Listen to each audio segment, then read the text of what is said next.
सेठी साहब, पाकिस्तान ने एक अनोखा काम किया है और इस पे ज़ाहिर है तबसरों का सिलसिला भी जारी है सोशल मीडिया पर, लेकिन आपका टेक इस पे बहुत ज़रूरी है। नोबेल प्राइज़ के लिए डोनाल्ड ट्रंप को नॉमिनेट कर दिया गया है, जो कि इससे पहले बहुत नाराज़ थे कि बराक ओबामा को क्यों दिया गया नोबेल प्राइज़, हालांकि वो हकदार हैं। और आपने बताया कि उन्होंने कितनी जंगों का तस्करा किया, कहाँ कहाँ उन्होंने तस्फिया करवाया, और इस सिलसिले में पेशरफ्त पाकिस्तान जैसे मुल्क ने की है।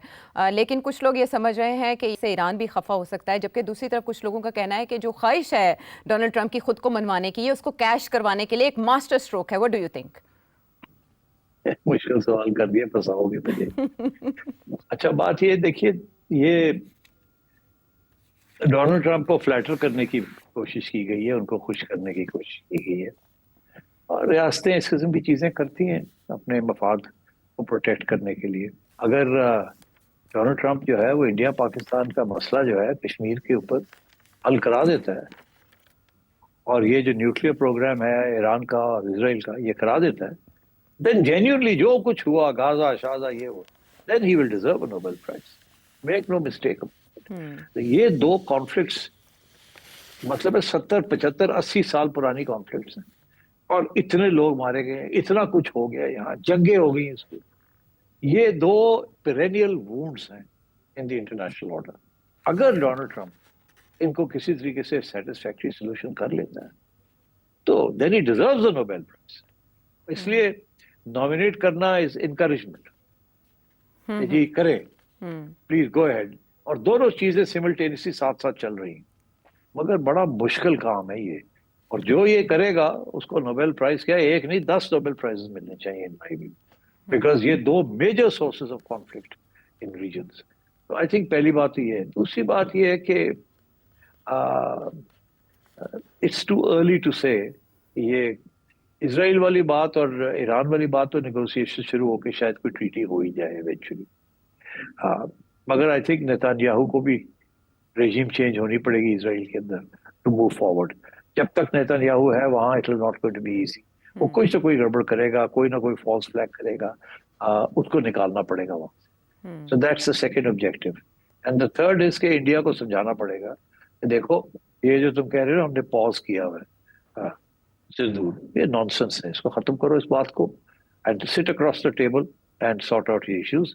और अच्छा खासा फॉर्मूला एक बना था एक जमाने में मुशर्रफ के दौरान और बीजेपी के दौरान और देन विद कांग्रेस। उस फॉर्मूला को आगे लेके चले और लड़ाई झगड़े बंद करें, सारे कश्मीरी इकट्ठे हो जाए और इंडिया पाकिस्तान आना जाना शुरू हो जाए, और ये जो कल्चरल बैरियर्स हैं रिवाइव होने शुरू हो जाए, और ये जो सारा हिंदुत्वा हिंदुत्वा हिंदुत्वा इसको बंद किया जाए। जैसे हमारे यहाँ ज्यादा था इस्लाम इस्लाम इस्लाम, जितनी जल्दी मजहब को रियासत के अफेयर से बाहर रखा जाए, अपनी जात की तक रखा जाए, अपनी कम्युनिटी तक रखा जाए, मगर फॉरेन पॉलिसी या कॉन्स्टिट्यूशनल पॉलिसीज के अंदर politics should prevail, law should prevail, and मजहब को बीच में नहीं आना चाहिए, स्पेशली जबकि दुनिया डिस्ट्रीब्यूटेड है इन सो मेनी डिफरेंट फेथ्स और सो मेनी डिफरेंट मजहब्स। तो ये तो बहुत बड़ी सोर्स ऑफ कॉन्फ्लिक्ट बन सकती है। इसलिए वो एरिया, वो चीज जो कि कॉन्फ्लिक्ट बनती है, उसको हटाया जाए रास्ते में से, और सिविलाइजेशन को आगे बढ़ाने के लिए एक ऐसा निज़ाम क्रिएट किया जाए, international order, where the rules of that international order वो वर्क करते हैं, and those rules have to be sort of apolitical and they have to be areligious. तो मेरा ख्याल है कि going there is not going to be easy, because इस वक्त जो मुसलमान लोग हैं उनको तो ऐसे लग रहा है कि जैसे ये सारी बहुत बड़ी साजिश है, जूइश क्रिश्चियन साजिश है, हिंदू साजिश है अगेंस्ट मुस्लिम्स। और ये जो परसेप्शन है ये this should not take root, नहीं तो फिर एक वक्त आएगा कि वहां से फिर टेररिज्म शुरू हो जाएगी, और फिर ये हमारे ऊपर इल्जाम लगने शुरू हो जाएंगे। तो जितना आप मुसलमानों को दबाएंगे, इस्लामोफोबिया करेंगे, उतनी ज्यादा रिएक्शन आएगी, और जिसने रिएक्शन आएगी तो फिर सबको नुकसान होगा उसके। اب کراچی سے علی کیا جاننا چاہتے ہیں؟ دنیا بھر میں مسلمانوں کے حالات بہت برے ہیں. مسلمانوں کے ایک سیکولرزم کا لالی پاپ پکڑایا جاتا ہے، جبکہ ان کو برما میں بھی مارا جاتا ہے، انڈیا میں بھی مارا جاتا ہے. مڈل ایسٹ میں ان کے حالات کچھ زیادہ اچھے نہیں ہیں. یورپینس کا جو ہے وہ سب کچھ آپ کے سامنے ہے کہ کس طرح سے وہ مسلمانوں کے ساتھ بیہیو کرتے ہیں. دنیا بھر میں مسلمانوں کو مارا جاتا ہے، اور فلسطین اور غزہ کا حالات تو آپ کے سامنے ہے. 50,000 فلسطینی بچے مارے جاتے ہیں، لیکن کوئی دنیا میں جو ہے پوچھنے والا نہیں ہوتا. اگر یہی یورپ ان کے اگر 10-12 ڈاگس بھی کسی حادثے سے مر جائیں تو ان کی پورے نیوز چینلز جو ہیں وہ پوری دنیا سر پہ اٹھا لیتے ہیں. تو پھر ہم مسلمانوں کو اور بالخصوص مڈل ایسٹ کی کچھ کنٹریز کو سیکولرزم کا جو لالی پاپ ہے وہ پکڑایا جا رہا ہے. اور بہت سارے لوگ کہتے ہیں کہ آپ لوگ مطلب سیکولر کیوں نہیں ہو جاتے، ریڈیکل کیوں ہیں؟ تو ہم کیوں سیکولر ہوں؟ ہم اپنے مذہب کو کیوں نہ آگے کریں؟ کیونکہ ہمیں صرف مارا ہی اس لیے جا رہا ہے کیونکہ ہم مسلمان ہیں. ہمارے ساتھ جو کچھ ہو رہا ہے وہ صرف اس لیے ہو رہا ہے کیونکہ ہم مسلم ہیں. کسی اور قوم کے اتنے سارے لوگ مارے جاتے تب تک بہت کچھ ہو چکا ہوتا. اور مڈل ایسٹ کی جو کنٹریز ہیں وہ بہت تیزی سے سیکولرزم کی طرف بڑھ رہے ہیں، جبکہ یہ ورڈ جو اس دنیا میں ایگزسٹ نہیں کرتا. یہودی صرف مسلمانوں کو اس لیے مار رہے ہیں بیکاز کہ وہ مسلم ہیں. میرا خیال ہے ابھی میں نے اس کا جواب دیا ہے، مگر میں پھر دیتا ہوں. یہ آپ کی غلط فہمی ہے، تاریخی بھی اور ویسے بھی. میں ایکسپلین کرتا ہوں. سیکولر کا یہ مطلب نہیں ہے کہ آپ اپنے مذہب کو چھوڑ دیں. سیکولر کا یہ مطلب نہیں ہے کہ آپ مذہب کے ذریعے اپنی سوچ تبدیل کریں یا رکھیں.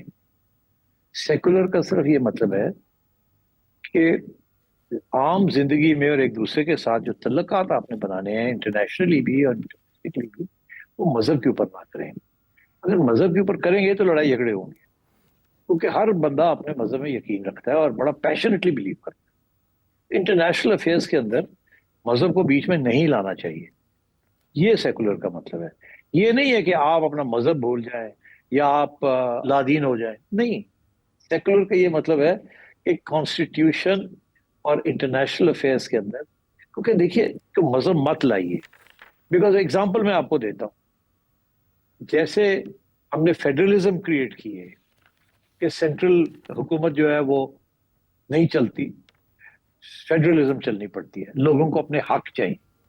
اسی طریقے کے ساتھ you have to give freedom to people, اور especially in intergovernmental relations. تو اگر آپ نے ایک اسلامی نظام جیسے ایران میں آپ نے بنایا ہے یا افغانستان میں آپ نے بنایا ہے، تو آپ دیکھیں گے کہ اگر آپ اس کو آگے بڑھاتے ہیں تو پھر آپ کانفلکٹ میں آئیں گے. You will enter into a conflict. آپ دیکھیے فرسٹ ورلڈ وار اور سیکنڈ ورلڈ وار، کیا آپ کا خیال ہے ورلڈ وار جو دو ہوئے وہ کوئی ریلیجنس کے بیسس پہ ہوئے تھے؟ No. اس کے اندر کوئی ریلیجن کا ایشو نہیں تھا. ریاست جو تھی ان کے انٹرسٹ تھے، سویلائزیشنز کے انٹرسٹ تھے، گلوبل ایمبیشنز تھیں، امپائرز تھے، but not that nothing to do with religion. تو اس لیے میں آپ سے، وہ دیٹ واز امپیریلزم، کلونیلزم، اس قسم کے انٹرسٹ تھے. اور یہ جو امریکا کا اور رشیا کا جو لڑائی جھگڑے رہے ہیں، وہ یہ نہیں تھا کہ ایک طرف کرسچینٹی تھی اور دوسری طرف ایتھیزم تھی. نو، اس کا تعلق نہیں تھا. اٹ واز کولڈ وار جو تھی، it was all about the great power rivalry. That is what it was. اس میں مذہب واز ناٹ انوالوڈ. اب آپ اگر کہہ رہے ہیں کہ جی مسلمان سارے یہ ہو اس لیے رہا ہے کیونکہ مسلمانوں کے وہ خلاف ہے، تو سوال یہ پوچھنا چاہیے کہ یہ کب سے مسلمانوں کے خلاف ہیں، اور کیا ابھی یہ اتنے خلاف ہو گئے ہیں؟ پہلے بھی تھے تو جنگیں تو نہیں ہوتی تھی اس قسم. اب جنگیں ہونی شروع ہو گئی ہیں، تو یہ کیوں ہوئی ہیں؟ یہ تو میرا خیال ہے آپ جو تاریخ ہے اس کو ذرا ریورس کر کے دیکھیں کہ یہ اس لیے نہیں ہے کیونکہ آپ مسلمان ہیں. یہ اس لیے ہے بیکاز ان کے مفاد اور آپ کے مفاد کہیں نہ کہیں جڑتے نہیں ہیں، اس لیے لڑائی جھگڑے ہوتے ہیں. اور اگر آپ مذہب بیچ میں لے آئیں گے تو پھر آپ دیکھ لیجئے کیا ہوا ہے. آپ کے ساتھ مذہب کے اندر، مسلمانوں کے اندر آپ کے ساتھ کون کھڑا ہونے کے لیے تیار ہے؟ مجھے بتائیں. آپ خود ہی کہہ رہے ہیں کہ یہ جو سارے سعودی عربیہ ہے یا یو اے ای ہے، یہ سیکولرزم کی طرف جا رہے ہیں. بالکل سیکولرزم کی طرف نہیں جا رہے. یہاں کوئی مذہب کی کمی نہیں ہو رہی ان کے ملکوں کے اندر. یہ اتنے ہی مسلمان ہیں جتنے پہلے تھے. نہ آپ سے بڑھ کے مسلمان ہیں، نہ آپ سے کم مسلمان ہیں. تو ہو کیا رہا ہے؟ وہ صرف یہ ہو رہا ہے کہ وہ پہلے ایکسپورٹ کر رہے تھے اسلام کو، اور وہ بھی ریڈیکل اسلام کو. مساجد بنا رہے تھے جہاں ریڈیکل قسم کی باتیں، جہاں وہ مسجد بنتی تھی انہی لوگوں کے خلاف باتیں ہوتی شروع ہو گئی تھی، اور انقلابی باتیں ہونی شروع ہو گئی تھی، اوور تھرو دا اسٹیٹ ہونی باتیں شروع ہو گئی تھی. तो फिर इसी को तो उन्होंने टेररिज्म करार दिया। अब बात यह है कि आप जिस मुल्क में जाते हैं वहाँ के कानून और कॉन्स्टिट्यूशन को रिस्पेक्ट करना चाहिए। अब आपके यहाँ जो लोग आते हैं, they have to respect our laws and our constitution.